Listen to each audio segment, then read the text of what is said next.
Good afternoon and thanks for joining us right here on Midday Kentucky, everyone. David Goldman is in the house again, filling in for Katie. I saw some videos of Katie. She's back in my area where I first moved in when I was in America, was Utah. She's over there checking out all, and she's doing things that I never even did there. She's so typical, isn't she? But quickly, we've got to jump on. It's that time of the year again, everyone, to give away a beautiful home as part of the St. Jude Dream Home giveaway. There it is there. We've also got our friends live in the studio, standing by to take your call. They are live, everyone. There is the number up on the screen right now. Tickets are $100 and can be purchased over the phone, as I just said, or you can also go online by going to dreamhome.org.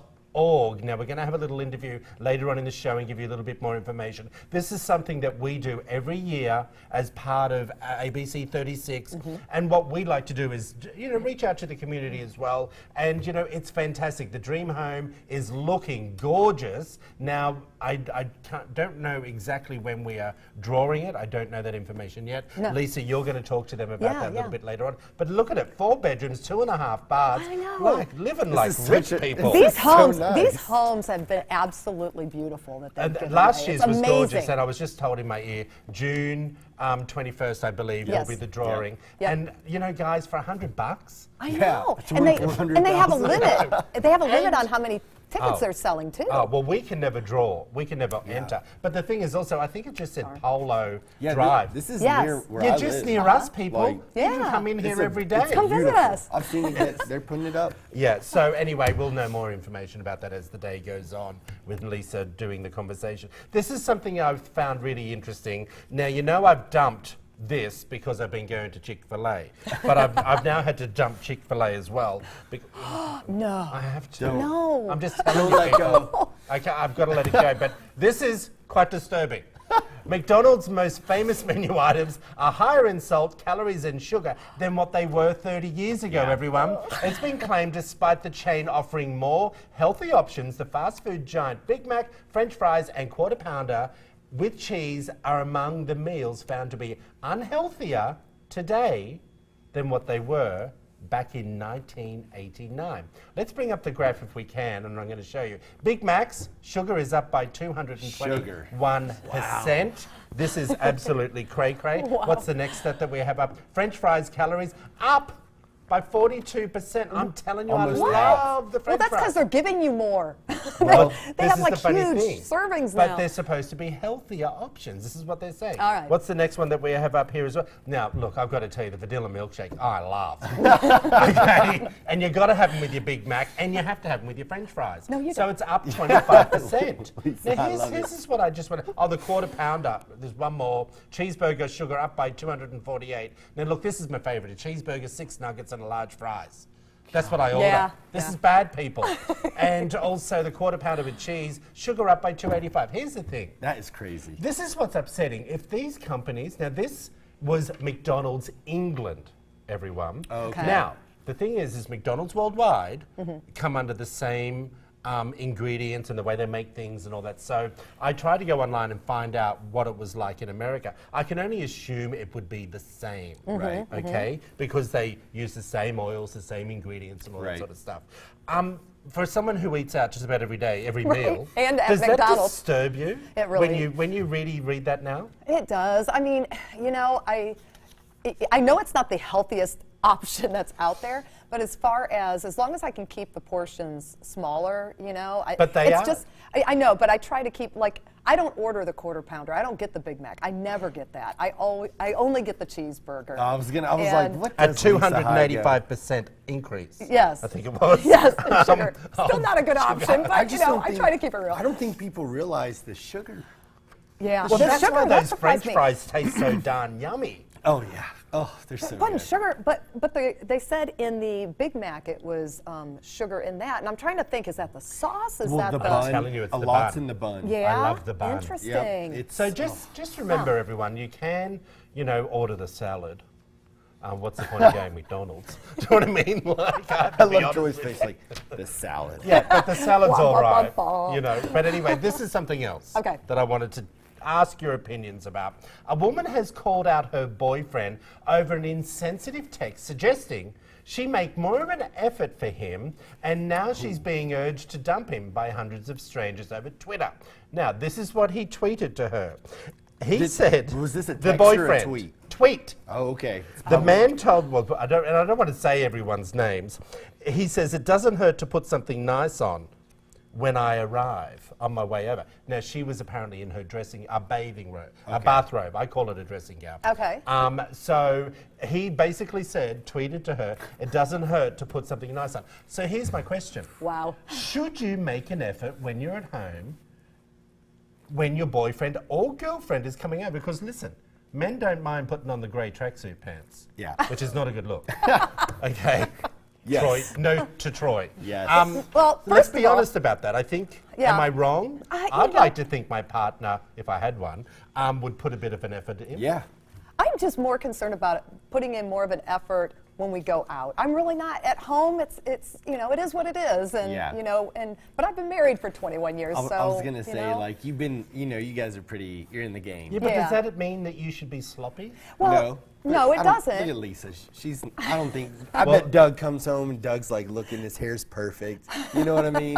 He's like, "Hello, Lisa." That's what I no, here we imagine. go. Is that how it goes? Yeah, exactly See? like that. Really? Called it. I don't think so. I don't think so.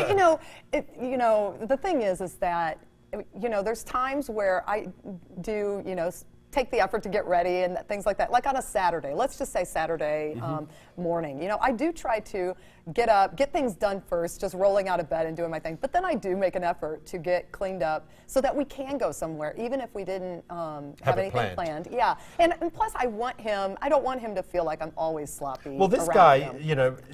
this lady says that the boyfriend says that she dresses too casually when he's coming over. And look, I don't know. I have to be honest with you. I think we can become lax Yeah. in our relationships that we have. Definitely. But I have to say to you, when I had one of my partners back in Australia and they would come over, I would always be looking my best. Yeah. Making Yeah. sure that the dinner was good and not because I was doing it for him. Right. I think I was doing it for me to make him realize that if he ever dumped me, this is what he's missing out on. That's right. That's right. And I made a good cream brulee. And you know what? To me, this is a red flag. When he sent her that tweet or that message, to me, that's him saying, I'm not finding you as attractive anymore. Yeah. That's what I'm hearing. That's a red in that. flag. Yeah, I think exactly. we're also missing a big point. Like, if he texted her that, game on. At least Yeah. he's being upfront. Yeah. But he put in a tweet.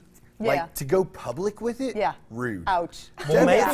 maybe this is, Maybe I'm it's just not the saying, first time. maybe this is not the first Yeah. conversation. Yeah. And maybe he'd had enough and it was his last attempt to try and keep the relationship going, but who knows? But I mean, she showed up in a robe. I mean, Well, that's most right. guys would be pretty down with that, but It's my signature look after 5 p.m. yes, that and a That's martini. the truth. That is the truth. Hey, yesterday there was a lot of discussions about the walkout for protesting Yes. for all the kids when it came to protesting when it comes about their thoughts that they wanted the adults to make a change when it Yes. comes to gun laws. So, Lisa, you wanted to bring this up and have a conversation about it. Right. Well, more and more kids are walking out of school to protest gun violence. Some are as young as 10 years old.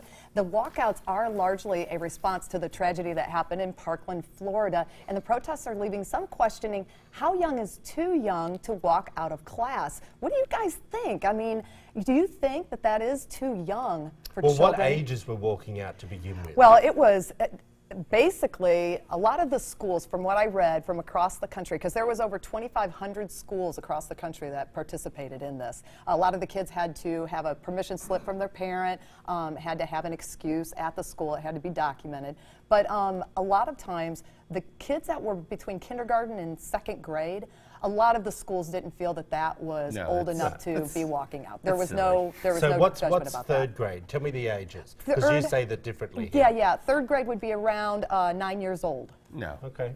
No, So, like, yeah. I think maybe if you're in high school, maybe you can walk out. And I saw some of this stuff with like the parent excuses. Yeah. Listen, if you're gonna walk out and you want to go on a protest, there's gonna be consequences. Yes. You got to face those consequences, and you do it. Yes. But when you're in 5th grade or you're like 10 years old or 12 years old, I think, I don't think you're at the age where, it's not that you can't have an opinion. Right. But I don't think you're at the age where it's safe. Right. Right. know? Well, and that was some of the argument too that I came across, was the fact that a lot of the parents let's take for instance our schools here in Lexington. There were 1,000 students at Lafayette High School that participated in the walkout. 1,000 students. I think that's amazing. And of the 2,200 students that are enrolled in Fayette County, some that chose not to participate, the only reason that they didn't participate was because their parents feared for their safety, and they promised their parents they wouldn't do it, so they stayed in. But some of the schools offered rallies instead. Like the students that did walk out of the building, they actually led them to the football field so that they were all in a contained area that was safe and Well, secure. here's the thing, and I think a lot of people, and this was a lot of discussions on the talk shows yesterday and also last night, that the kids were walking out. They weren't protesting the Second Amendment saying that they need to ban all guns. What they were saying is, we want you to listen to us adults who have the power to help change. Yes, it wasn't a political statement. No, and a lot of conversation yesterday on all the talk shows were, this is what they were doing, and what about the people who are for the Second Amendment and NRA members? They were now being judged. Right. But that's not what it was about. It wasn't. And everyone needed to know that. But here's my thought on this, Lisa, also from coming from a country that we had a mass shooting and the government bought back all the guns. And it has helped the country. Gun violence is almost not even happening. It's illegal to have a gun. The thing is we need to listen to the kids, because they're the ones that are affected, because they're going to the schools. We had them on last week. We had the police department on this week. It's really important that the kids are allowed to have that conversation. Yeah, conversation. I want to hear some voices. I think I might disagree with as far as what their voice carries as far as making changes, but I think, of course, we need to listen to their opinions. You know what I mean? What do you mean the changes? They weren't chanting changes. Oh, of course. Yeah. No, I agree with that. And I think that's important that you brought that up, because, again, I think there were so many thoughts on what was this really about. It was, hey, guys, listen to us. We're affected. We are, on a daily basis. We heard the young man from last week said it's on his mind. He's frightened about going to school. Yes. And I appreciate that. I do too. I think this statement made a bigger impact across the country than any other protest that I've seen. And it was interesting because one of the ladies from The View was saying that their school in New York decided not to do walkouts, but they encouraged the students to write letters to the congressman. And I thought that was really great. Yeah, that is good. And it helps them understand the political system on how to make a change without violence, without disruption, without causing angst. I thought it was great. Hey everyone, listen up, all you men out there. Have I got something for you? We'll be talking with Dr. Barsha from the Anti-Aging Institute about a new procedure called the P shot. You won't want to miss it. Stick around.